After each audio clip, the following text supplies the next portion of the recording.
nasci aqui nesse canto, nessa Sim. casa, e morei com meus avós aqui, né? Sim. E essa casa é a fachada da casa que tem aqui.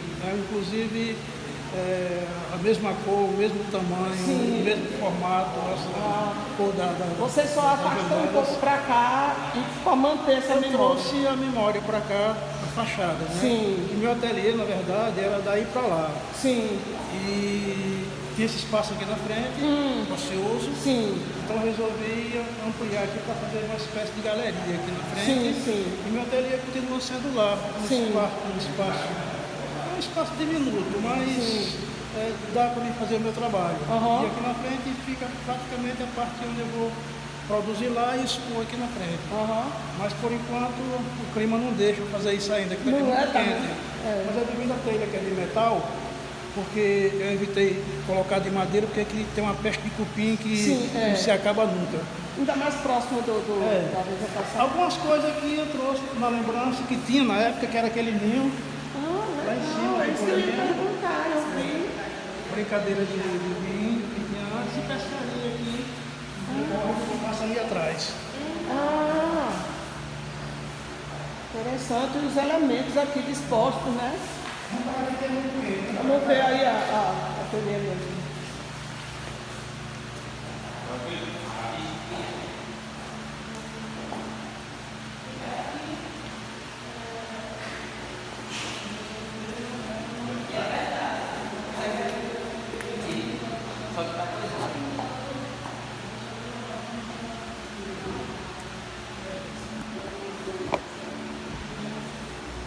Tanto para as pintas ficarem aqui, pintando tudo. Inclusive, até eu chego aqui de roupa limpa e saio de roupa pintada. Até mesmo. É tudo você vê o piso como é. Então, aqui está organizado, do jeito que está aqui está organizado, mas é muito mais bagunçado ainda. Eu imagino. Interessante que esse tempo todo, né, Giovanni? Eu nunca tinha vindo, quer dizer, tinha ido no seu ateliê lá em cima, quando foi ali na 24, lembra? Mas aqui, toda vida eu faço planos de vir, nunca deu certo eu vir hoje com os meus alunos, né? Os meninos estão aqui nas xilogravuras. Eu mostrei para eles aquele livro de charges. Sim. Né? Falei para eles. A revistinha, né, de charges. A revista de charges que você fez, que você produziu. Muito bem, pessoal, podem começar. O artista está aí. E vocês podem começar a entrevista que vocês... Eu queria saber o que te inspira a criar essas pinturas, essas artes. Olha, inspiração eu não tenho muita intimidade com ela, não. Eu não sei... Eu acho que é mais motivação do que inspiração. Eu venho para cá, eu vivo mais aqui do que em casa mesmo, que eu não moro aqui, moro lá no Eliseu. Você está na 15 de novembro, né, agora? Uma safadeza nossa, porque eu moro ali atrás. Né? E então eu venho para cá para fazer, para pintar. Independente do que eu vou fazer, não faço uns planos para pintar, eu chego aqui, pego a tela, os pincéis e vou pintando. Começo uma coisa, eu não tenho mentalizado do resultado. Eu começo e vou pintando. É intuitivo, assim, né? Então isso para mim é que eu chamo de liberdade, né? Liberdade de expressão, liberdade de criação. E acima de tudo, você está motivado para fazer isso. Né? Ela perguntou sobre a inspiração. Seria inspiração algo de fora e a motivação algo de dentro, né? Mais ou menos isso? Olha, qualquer motivo para fazer, para pintar, pode ser chamado de inspiração, até porque eu não preciso ir muito longe para captar um motivo e trazer para as telas. Então isso é bem natural, né? Claro, algumas pessoas podem chamar de inspiração, mas você não uso muito esse termo não. Você prefere chamar de motivação. E de onde nasceu essa sua vontade de pintar, de criar, na infância, na adolescência? Como surgiu essa vontade? Na verdade, é muito difícil você dizer como e quando surgiu, né? As pessoas nascem com dons, né? Com aptidões, e vai desenvolvendo essa aptidão, essa vocação. Mas o senhor sempre teve essa vontade? Sim, eu desde criança, 9, 10 anos, meus cadernos de escola eram todos riscados, né? Tinha mais a... Nosso artista lá é esse que eu falei para você. Meus cadernos serviam de... Hoje eu acho que não existe mais um caderno de desenho, né? Que ficava para a escola. Antigamente tinha. Mas, para mim, qualquer caderno era de desenho. Então, ficava de caderno no meio das matérias. Eu ilustrava muito, né? E, na verdade, a gente começa com desenhos mesmo, com rabiscos, copiando, né? Vendo outros e copiando. Esse exercício é que vai lhe dando umas possibilidades de você desenvolver técnicas, né? Você pode criar suas próprias, inclusive, mas existem centenas de técnicas, né? E você também, como eu disse, pode criar suas próprias técnicas. Então, o uso de materiais, quer dizer, os materiais são abundantes. O que lhe dá possibilidade de você saber utilizá-lo, né? E da melhor maneira, com bons resultados. Então eu estou o tempo todo experimentando materiais, né? Misturando, juntando materiais, fazendo experiência. O resultado você não sabe, mas o bom é que esse exercício, essa experiência, vai render bastante trabalhos, obras. Das obras que o senhor tem aqui, qual foi a mais que demorou para fazer, a mais difícil? Olha, eu não sei se uma pintura, um mural, qualquer outra técnica, é difícil quando quer se fazer, porque eu sempre me proponho a fazer e proponho a fazer bem, e quando você se propõe a fazer bem, você está lá se entregando aquilo e quer ver o resultado. Então isso me cobra um esforço, né? Isso me cobra um trabalho. Então esse trabalho, além de ser satisfatório, ele vai cobrir o seu suor, o seu esforço. Então todo trabalho, mesmo que seja um trabalho pequeno, um trabalho de dimensão maior, um trabalho em detalhes, todos eles lhe cobram essa mesma serventia. Sirva-se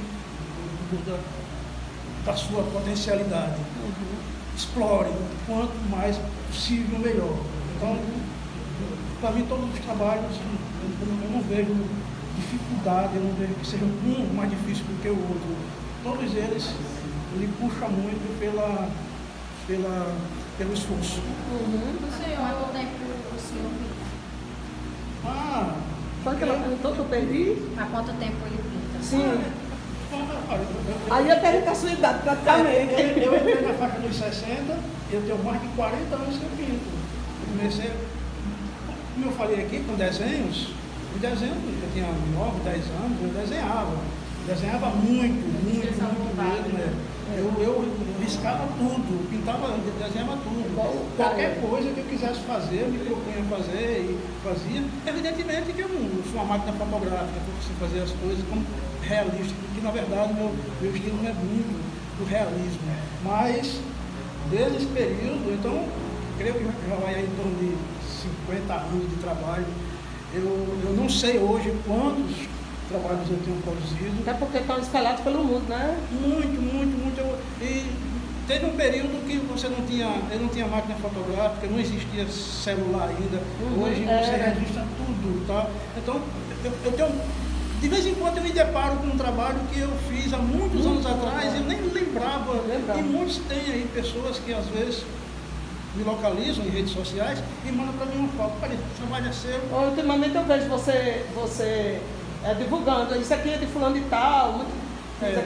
Aconteceu recentemente, um amigo meu, o poeta Cid Augusto, estava em Natal no Beco da Lama, e chegou uma pessoa lá com um quadro, escorou na parede assim, sentou aí, a esposa dele disse: aquele quadro é de Gilvan. Aí ele foi até lá, olhou, viu minha assinatura, fotografou, mandou para mim um quadro de 92. Olha. Eu nem sei quem é que tem esse quadro, só que apareceu lá em Natal, veio com uma pessoa, não sei que ele estava querendo vender, eu estava levando e parou lá.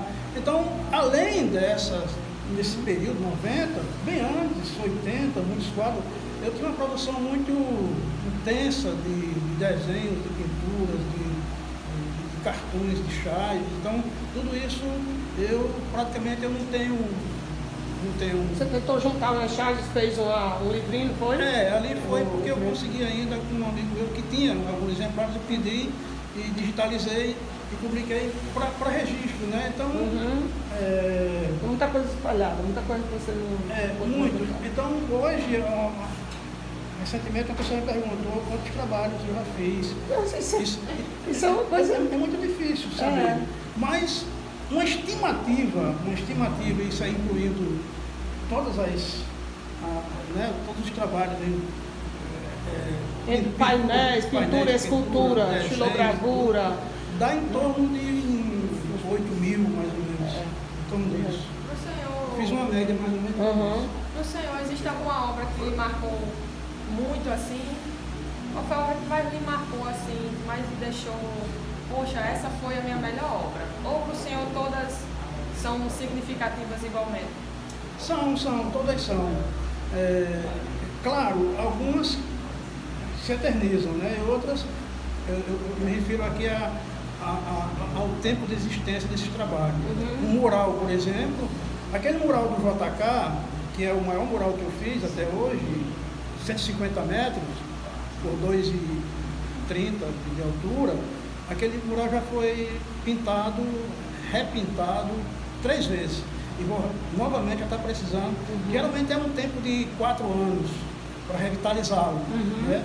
Então é diferente de um quadro. O quadro ele está numa parede de uma casa, no escritório, lá, então ele vai viver a vida inteira. Né? Então tem essa protegido diferença. do vento, da chuva, do sol. Isso. Mas... E só atalhando aí, eu vi uma postagem sua que aquele mural do JK, parece que você pintou a primeira vez na década de 80 ainda, foi? Foi, eu acho que foi. Talvez ali pelos fins da década de 80, né? Eu creio que sim. Que tem umas fotos do seu irmão Jean, né? Lá você pintando. Eu tenho um registro da primeira, inclusive não era a parede inteira. Ele tem uns quadros. Você pintou só os que eram mais... E outro não. Agora não. É completo. E os desenhos também dessas primeiras vezes que você pintou, não eram os mesmos de agora recente, né? Não. Eram outros. Cada vez que eu revitalizo, alguma coisa muda. Muda a cor, muda a expressão, muda a imagem. Você adiciona mais algumas imagens, muda. Uma nuance. Sempre muda. Aquele de rock lá do Banco do Brasil, eu fiz a 3ª restauração. E quem observar a primeira, a segunda e essa última obra que eu fiz, vai ver as diferenças, né? Mas, às vezes, diferenças imperceptíveis, mas tem diferença. Então, pode ser até que tenha obras que eu não lembro com quem está, quem detém essa obra hoje, que pode ser. Aconteceu um caso interessante, bem rapidinho. Olha, eu tinha um hábito de eu pintar um quadro e, parei. Eu digo parei porque um quadro a gente nunca finaliza. Sempre, se você está passando por ele o tempo todo, sempre tem uma coisa que era muito feia. Então eu tenho um hábito de quando já está quase finalizando, eu simplesmente, se eu não gostasse, eu era um crítico de mim muito cruel. Se eu não gostasse, eu rasgava o quadro, pegava o estilete e destruía o quadro. Fiz isso com muitos quadros. Né? E depois, que bobagem essa que eu estou fazendo? Eu pensei algum tempo depois, mas sempre aquela vontade, se eu não gostasse, eu destruía. E eu estava em casa, quando era lá na Coab, e eu estava pintando um quadro. E quando eu parei e olhei, fui pegar o estilete, coincidentemente entrou um amigo meu, Fernando de Pádua, entrou e olhou o quadro e vai fazer o quê? Está terminando o quadro, irmão? Não. Já parei e vou destruir. Mas Não faça isso, não sei o quê.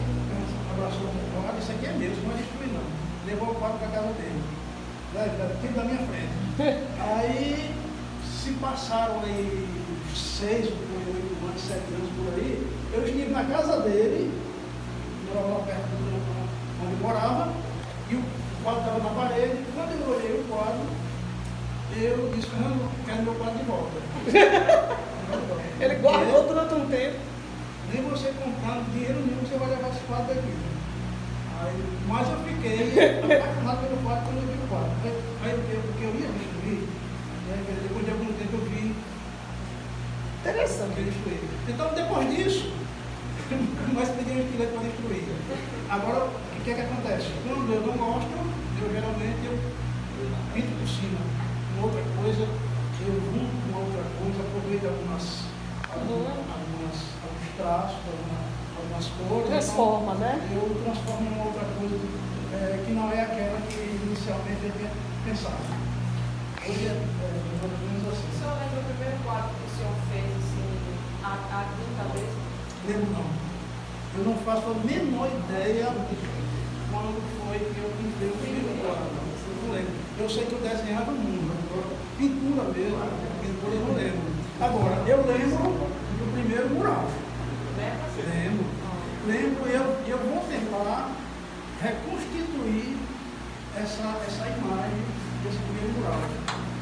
Inclusive foi nessa casa, essa casa aqui, que era a casa dos meus avós, onde eu morava com eles, que era na frente, então na lateral dessa casa, desse lado aí, desse lado aí, o lado esquerdo da casa, eu fiz um mural que era reproduzi, na verdade, não criei, reproduzi Dom Pedro I, assim, aquele quadro Famoso de proteína. não, de Pedro Amério. Pedro Amério. Em cima do cavalo, aquela imagem, aquele quadro bem famoso, que toda a capa de caderno tinha, né? Todo tipo de história brasileira. Tem. Então reproduzi na lateral dessa casa esse mural. Agora vejam só, eu não tinha noção de nada de tinta. Eu não tinha, primeiro, não tinha material, não tinha nada. Então, o que foi que eu usei para pintar isso aí? Eu usei carvão, cal, raspa de telha, de tijolo, anil e umas flores que sempre nascem nas ruas, umas florzinhas roxas, não lembro o nome dela. Então, eu fiz esse material. Sim, era aquela florzinha roxa que dizem que se o gado comer, aquela rama morre. Isso. O gado morre. Então, eu fazia, machucava, fazia com a água, fazia a cor, essa cor, fazia o preto do carvão, o vermelho, o laranja, com a telha, né, e fazia o branco com o cal. Né. Então, esse era o material que eu utilizei. E os pincéis, eu pegava uma corda, desfiava a corda, botava um cabinho e amarrava, fazia os pincéis com fiados da corda. Então, esse mural eu quero reconstituir. Foi o primeiro que eu fiz. O mural, isso aí eu lembro demais. Agora a pintura eu não lembro. Se você quiser desenhar, você desenha. Como é o processo dessas artes?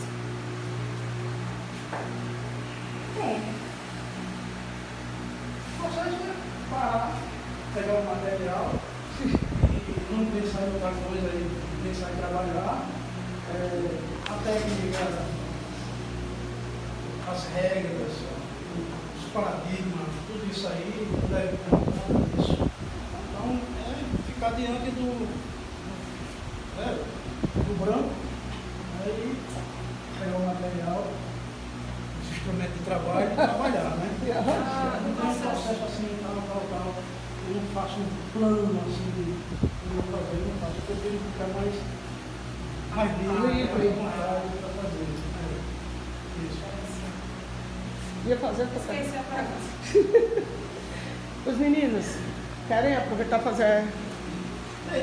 Vamos fazer o seguinte. Os meninos aqui têm perguntas, eles dois. Certo, vamos fazer o seguinte, aqui está quente, a gente está em pé.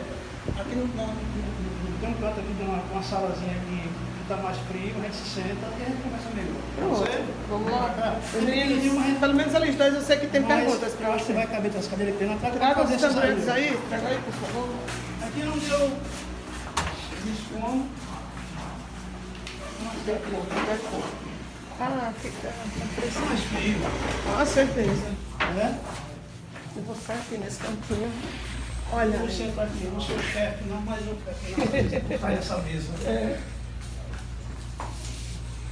quando estava aí as perguntas que vocês tinham pensado, Caio e Pedro Henrique, os meninos prepararam perguntas. Você vê que essa visita a gente já marcou algumas vezes e não deu certo. Às vezes não dava certo por mim.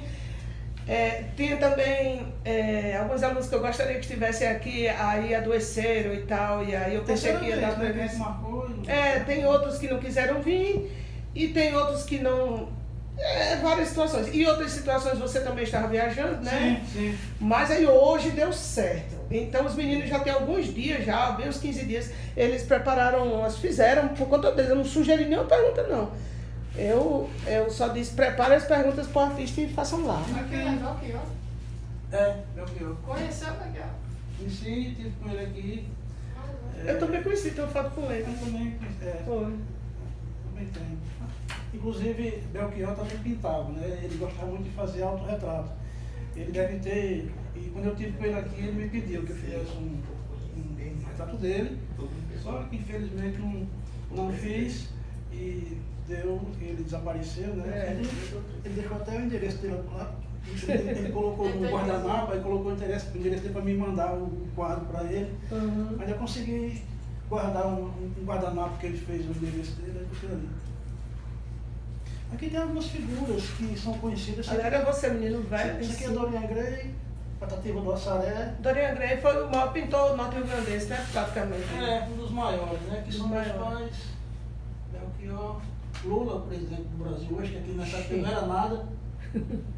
Era sindicalista. Quando veio no Brasil não, quando veio em Açu a primeira vez, né? Não, aí foi lá em Natal. Sim, foi. Foi lá em Natal, lá no aeroporto. Porque recentemente o menino Hudson de Alba, Sim. de Alba, publicou umas reminiscências no Facebook sobre a primeira visita dele aqui em Açu. Não, quando ele esteve aqui eu não vi. Foi em 91 para essa primeira. Eu já estava aqui, mas. Acho que foi 84, 83, por aí. Você ali no tempo que jogava bola, né? Ali em cima sem camisa. Ali sem camisa. Sim, ali, 16 anos eu tinha ali. Isso foi uma foto que a gente fazia pose, o pai de Teté demonstra, né? Ele disse, tira a roupa para fazer uma foto sua aqui. Que história de tirar a roupa para fazer foto? Aí ele fez essa do ombro para cima. Legal. Pai. Guardei. Vamos às perguntas ali dos meninos. Todos os seus trabalhos têm algum significado? Ou tem algum que você fez só por fazer, só porque deu vontade? Todo trabalho, na verdade, ele tem uma significância natural. A gente não faz, quem pinta, quem desenha, não faz só por fazer. Fazer por fazer, isso aí é hobby. Hobby não chega a ser, quem faz hobby não chega a ser um artista, né, digamos. Mas a significância do trabalho, eu não gosto de explicar o que eu faço. Às vezes eu tenho dificuldade até para dar título aos meus trabalhos. Às vezes. Então, às vezes eu dou um título, às vezes eu sei o título antes de começar a fazer, e às vezes quando termina eu não sei como é que eu vou chamar o quadro, e às vezes eu troco de nome. Então, tem um significado muito forte, né, para quem produz arte, né? E arte não é qualquer coisa, né? Qualquer coisa é hobby, qualquer coisa é qualquer coisa, menos arte. Então, a arte é uma coisa muito significativa, né? Muito, para quem produz consciente, para quem produz, quem tem essa aptidão e desenvolve isso, e faz o exercício disso, e se entrega a essa função, dá de si, né? Não pode pensar quem está produzindo a arte, fazendo a arte, não pode... Eu, pelo menos, eu vou falar por mim, eu não penso não, estou fazendo isso aqui porque isso aqui vai valer tanto, eu vou colocar numa vitrine e tal. Não, eu faço por uma questão de necessidade de fazer mesmo, uma necessidade, eu tenho necessidade, eu preciso disso para viver. Então, independente se eu estou ganhando dinheiro ou não, mas se eu estou vivo, a minha função, a função que eu recebi em vida foi para fazer isso. Então eu quero ser muito fiel a isso, eu quero fazer muito, quero trabalhar muito com isso, até onde eu puder fazer. E mesmo que seja um trabalho para um trabalho pequeno, um trabalho grande, um trabalho para uma pessoa que tem muito dinheiro, uma pessoa que tem pouco dinheiro,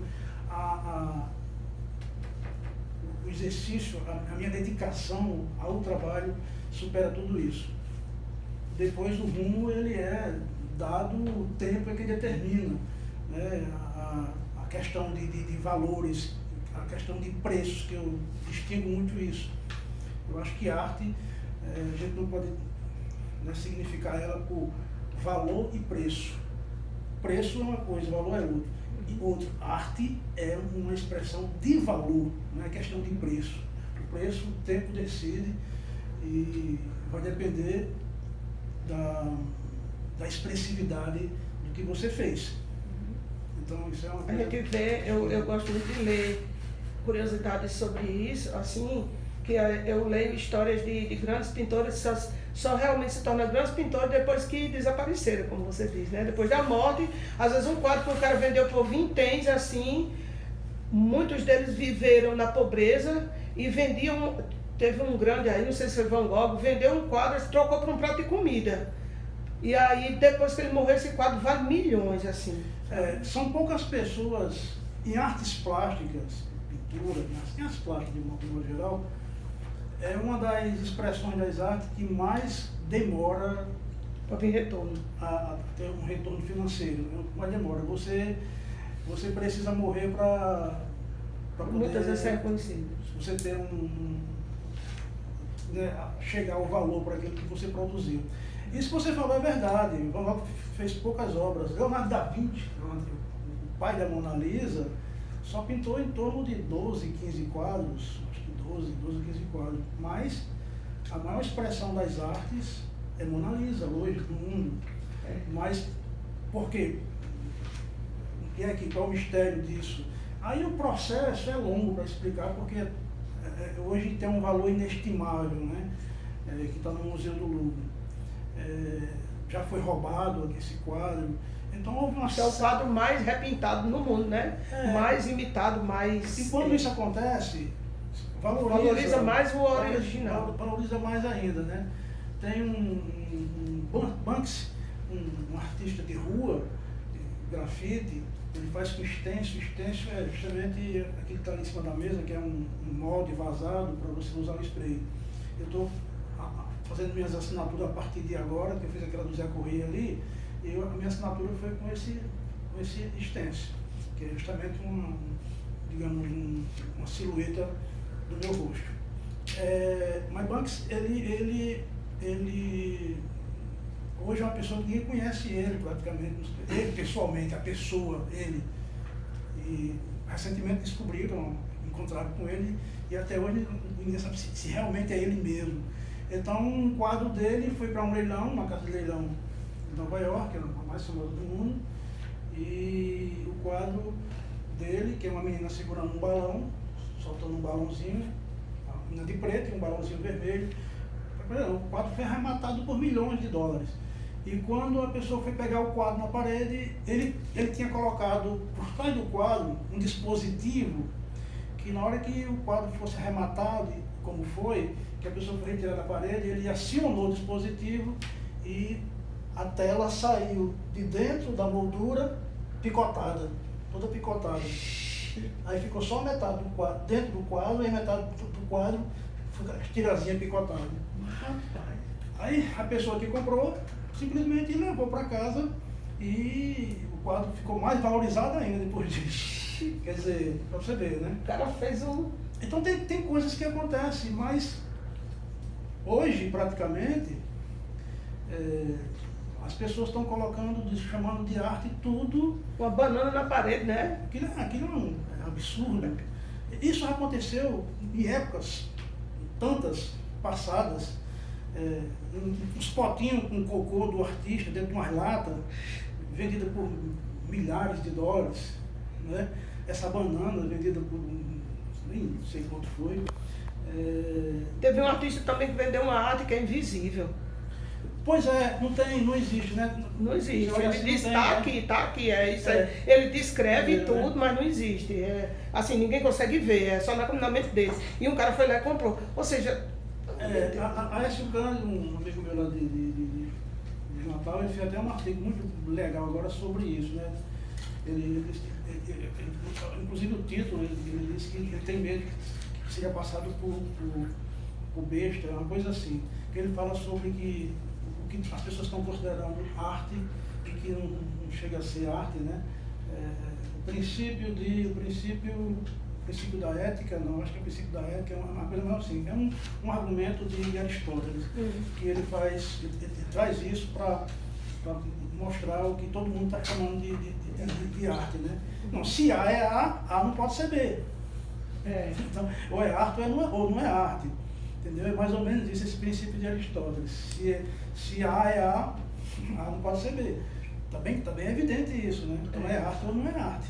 Então, e a maioria hoje, tem um amigo meu lá do Mossoró, o Aguara, que ele todo ano ele vai para a Itália, então ele pegou uma tampa de sanitário e colocou no pescoço assim, com a tampa levantada, e colocou uma frase, né? Agora toda bosta é arte. Então, quer dizer, cá para nós, a bosta já começa aí, quer dizer, isso não é arte.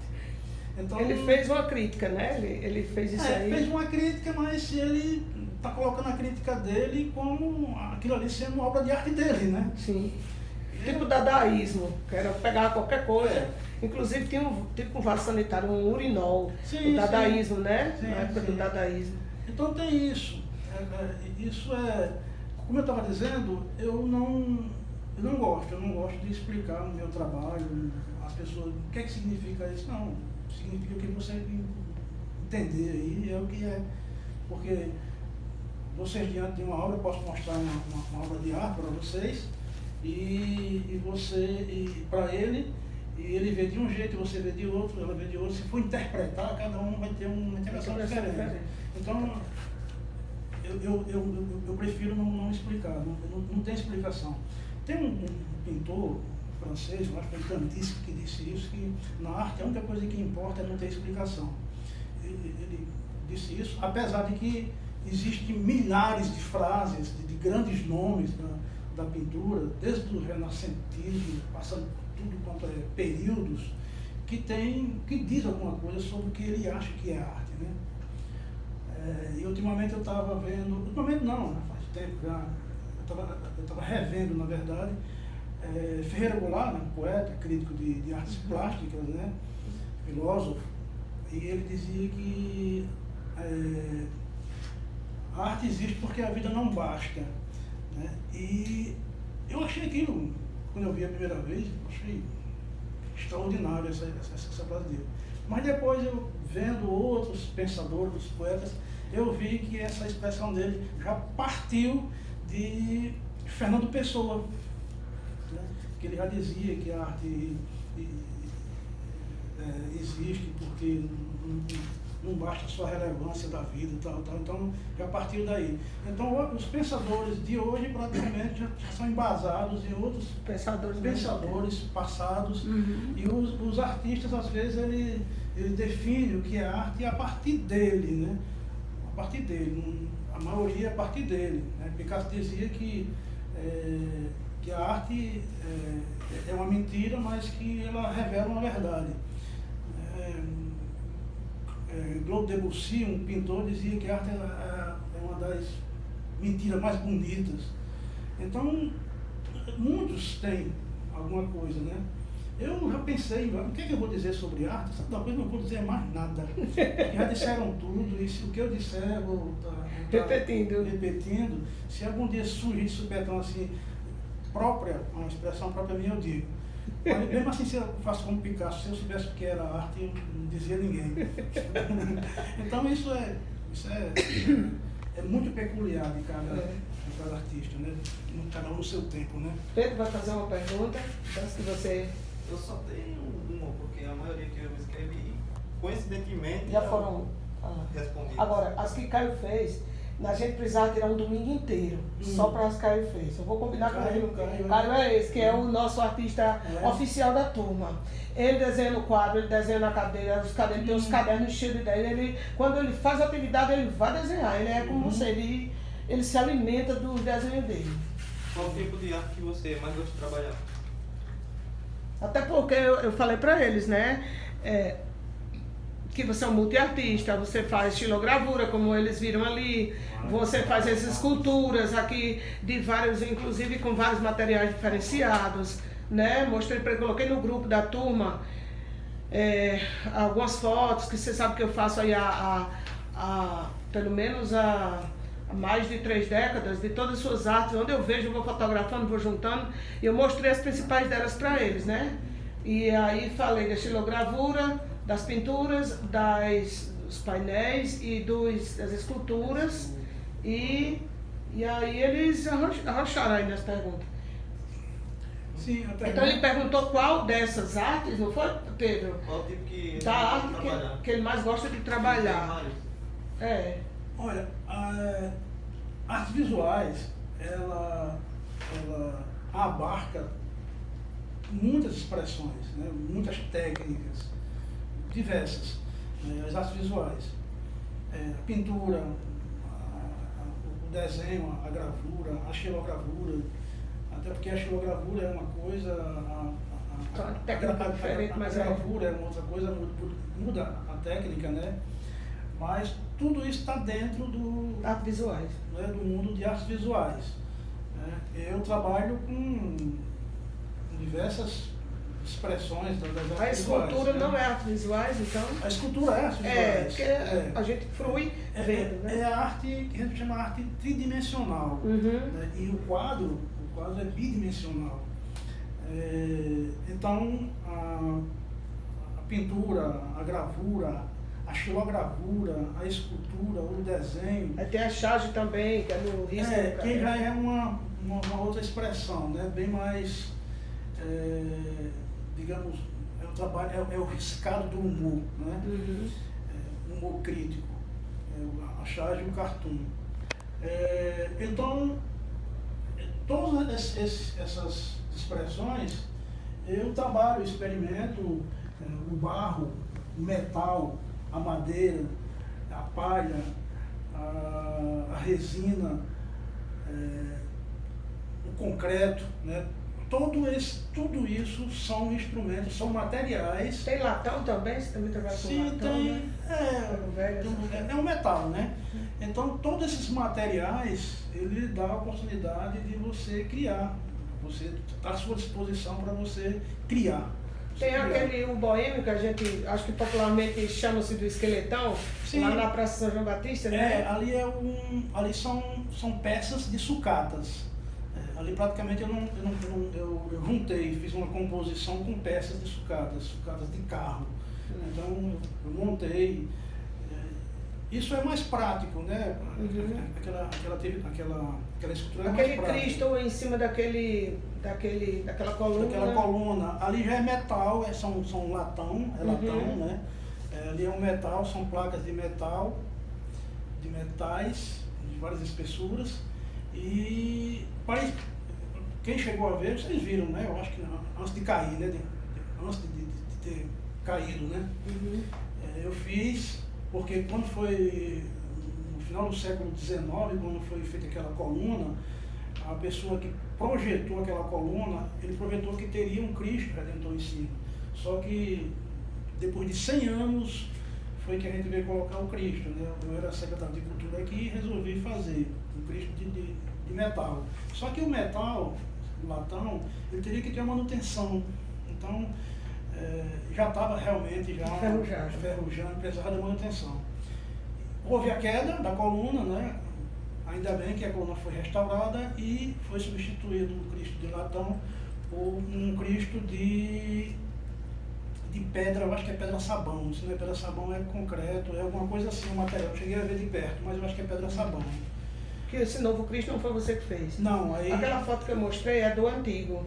Aquela foto fui eu que fiz, mas era antes da queda. Sim. Então tem uma pessoa que faz... Em Lages. Eu acho que é uma pessoa que faz pedra sabão, Bibil, né? Eu acho que é Bibil. É Ele Bibil. faz. E tem outra pessoa também que faz de concreto, né? Sim. E a primeira experiência que eu fiz de concreto, a escultura de concreto, é aquela que vocês conhecem, que é lá na entrada de Açu, aquelas duas figuras assim, segurando tipo um mapa do mapa do Açu. É tipo um mapa do Açu, que tem um verso. Tem um verso, né? É João Luiz Caldas, é aquele verso? É de... Não sei o que, de Macedo. Uma coisa assim. Ali foi feito de concreto. Eu projetei, eu fiz o desenho e teve uma empresa que eu fui lá. Inclusive eu vou até muita gente, porque lá não tem uma placazinha dizendo nadinha não, né? O nome, a data, né? Alguns detalhes. Algumas pessoas às vezes me procuram para saber alguma informação sobre aquela escultura. Eu vou até publicar isso aí agora. Eu tenho umas fotos quando a gente estava fazendo ali, né? Você publicou um tempo desse, mas eu não tinha começado a salvar ou não deu para salvar na hora. Você publicou umas fotos, acho que foi seu irmão Jean que fez. Fotos você com a equipe lá montando os esqueletos de ferro, né? Onde ia se colocar os... Eu vou ver se eu publico agora um pequeno videozinho curtinho com esses dados, né? O ano, dimensão, o motivo e tal. Eu vou mandar colocar a placa lá, mas vou publicar um videozinho, inclusive com as fotos na época que estava começando a fazer mesmo, estava construindo. Eu estou lá em cima. E o verso é Açu, um pedaço de céu dentro do mundo, né? Foi do poeta açuense, né? João Natanael de Macedo. João Natanael de Macedo. Sabia que tinha o Macedo. Isso foi uma... E aquilo ali você colocou nos anos 80, né? Porque quando eu cheguei aqui em 89 já tinha. Aquela que tem em frente da princesa foi o senhor também que fez? Agora? Não, ali é um artesão lá de São Gonçalo do Amarante. É um artesão. Eu vi o vídeo. É um artesão que faz, é o mesmo que fez.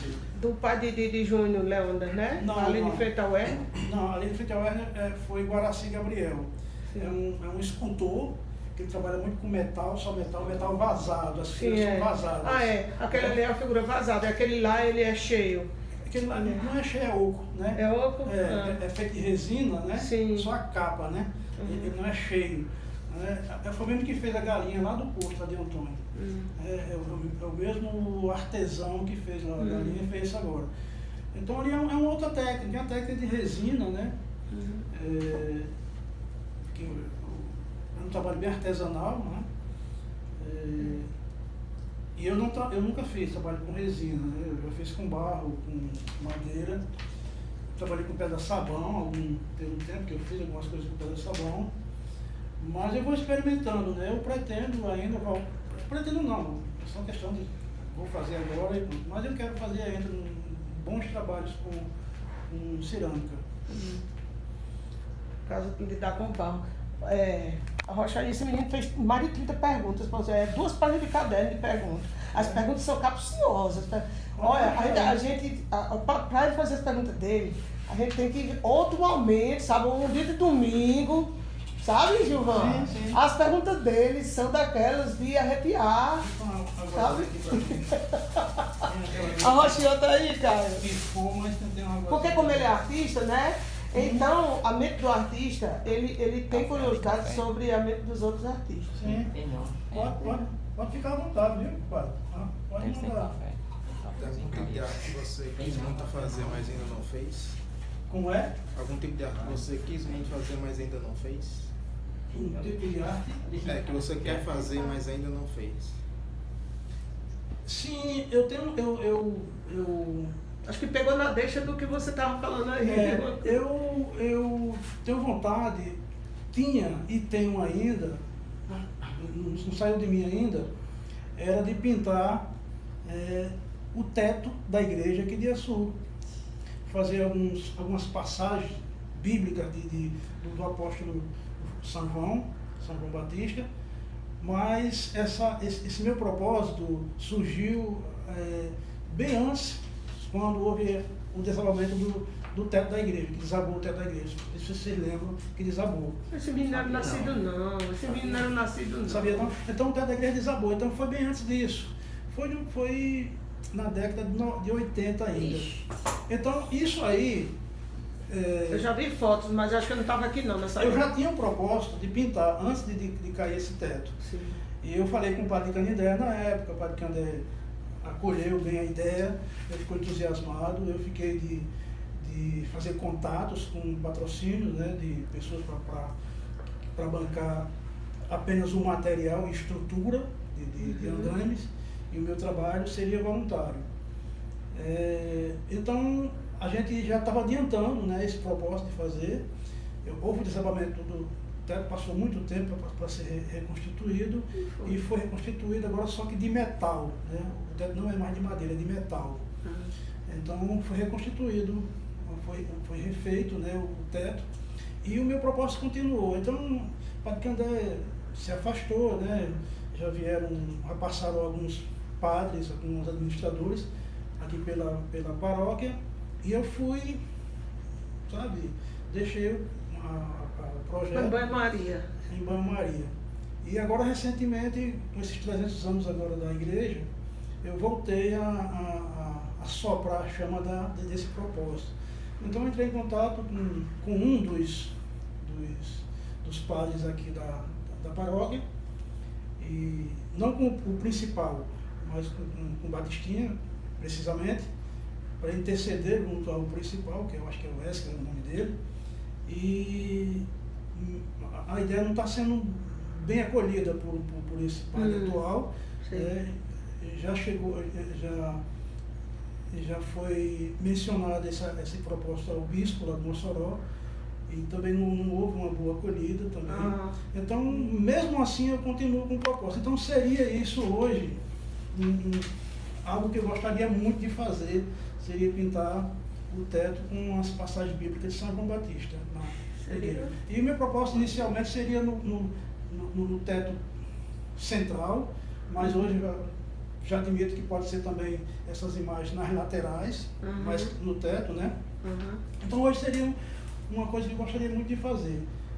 E fora disso... Interessante que aí você seria um voluntário, você seria uma doação da sua talento, da sua obra ali. Eles precisariam apenas bancar estruturas, tintas, tudo para você trabalhar, mas você não cobraria pela pintura, né? Não. Seria uma doação sua para a paróquia, para a posteridade. Ali, E esse material não seria um material muito custoso, não, entendeu? É questão de vamos fazer, vamos. Então, eu creio que a sociedade, né, empresários, comerciantes, mesmo pessoas, né, interessadas, teriam como... Poderiam se reunir, a CDL, por exemplo, poderia fazer teria como conseguir esse material. O que está dependendo, simplesmente é só vontade. A autorização, a igreja permitir que faça essa pintura. Mas eu vou continuar ainda, né, implorando para ver se a igreja aceita. Como eu quero dar o meu trabalho. Então é isso. Então o trabalho seria esse. Se eu tivesse que fazer agora, um outro, tem uma abraçada aqui, que é para olhar o bebô. Vinícius, por favor, buscar ali minha bolsa que ficou lá fora com os óculos, porque tem minha garrafa lá, eu já bebo da minha garrafa. Faça esse favor para a sua querida. Pensa aí outras perguntas aí, meninos. Veja aí no... Além das artes visuais, o senhor trabalha com outros instrumentos? Olha, eu tenho, além do trabalho de artes visuais, eu trabalhei um tempo com teatro, né? Tenho alguns registros desse período de teatro. E, além de teatro, poesia, que eu adoro, gosto muito, eu gosto de poesia. Eu tenho algumas publicações em parcerias com outros poetas. E... Instrumentos o senhor toca também? Não, é uma coisa que eu tinha vontade, sabe? Muita vontade mesmo. Por incrível que pareça, Pode pegar aqui, olha. Cabeça, Jéssica. Oxi, oxi.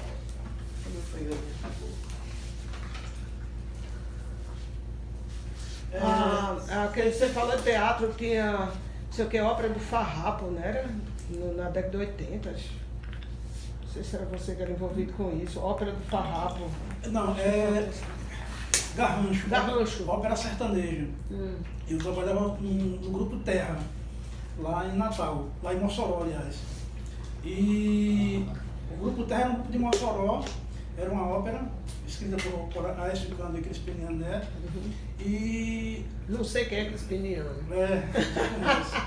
então, inclusive, faz 40 anos, simplesmente 40 anos,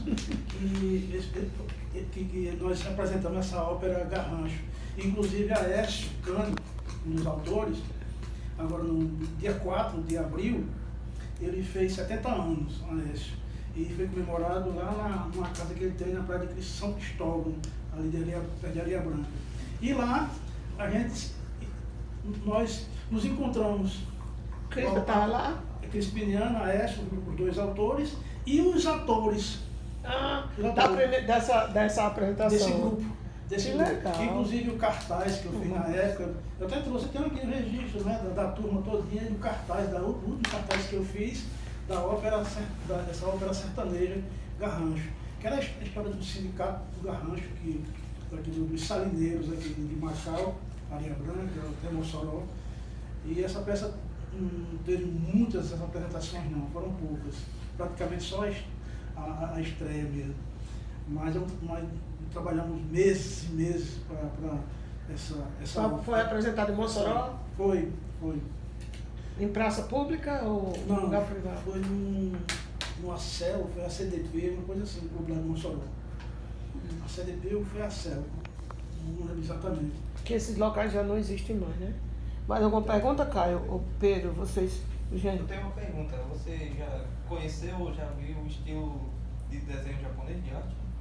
Sim, eu conheço. Conheço aqueles desenhos dos olhos grandes.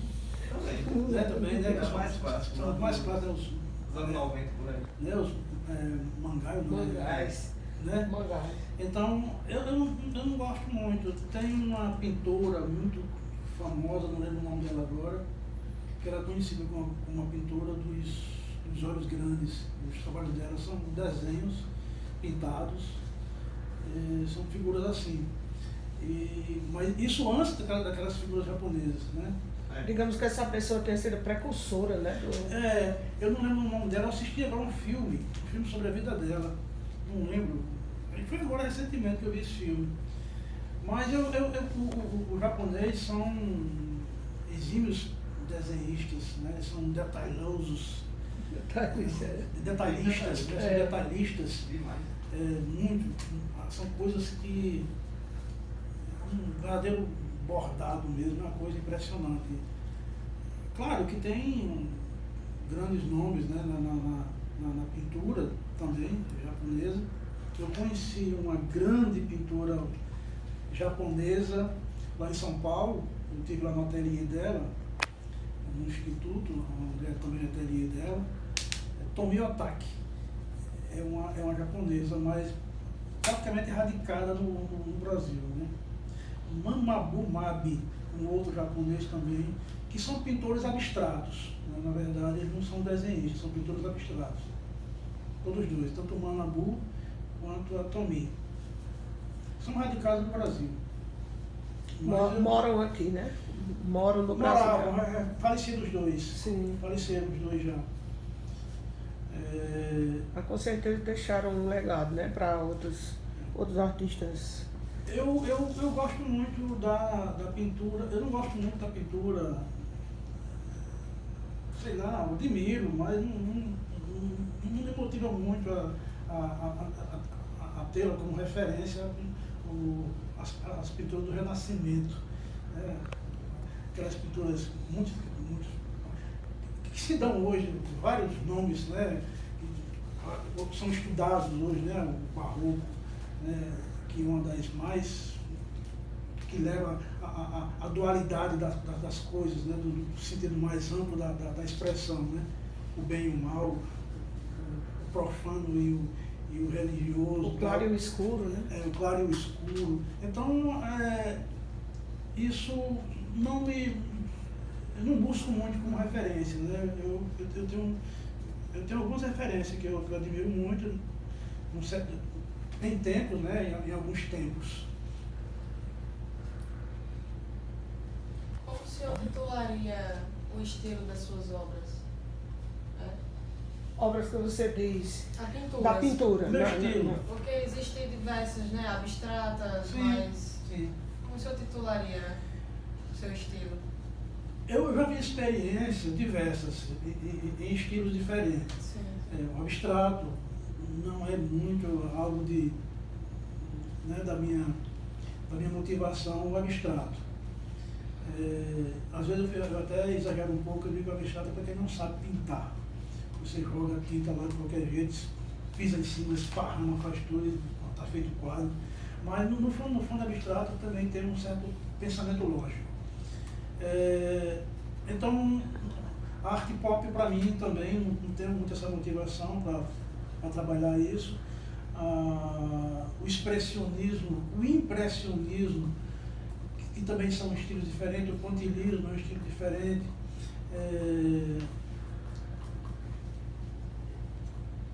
Eu sempre quis dar uma identidade, eu tenho hoje uma identidade do meu trabalho. Então, mesmo que eu faça um trabalho que tenha uma referência a uma dessas expressões, abstrata, expressionismo, impressionismo, expressionismo, cubismo, né, que é uma expressão que no século XX que teve início com Picasso. Então, se eu fizer um quadro, mesmo que tenha algo a ver com algumas expressões, mas eu quero que tenha, acima de tudo, a minha identidade e que eu não dou nenhum ismo para ela. Uhum. Não dou nenhum... Eu nunca batizei que tipo de expressão que eu faço.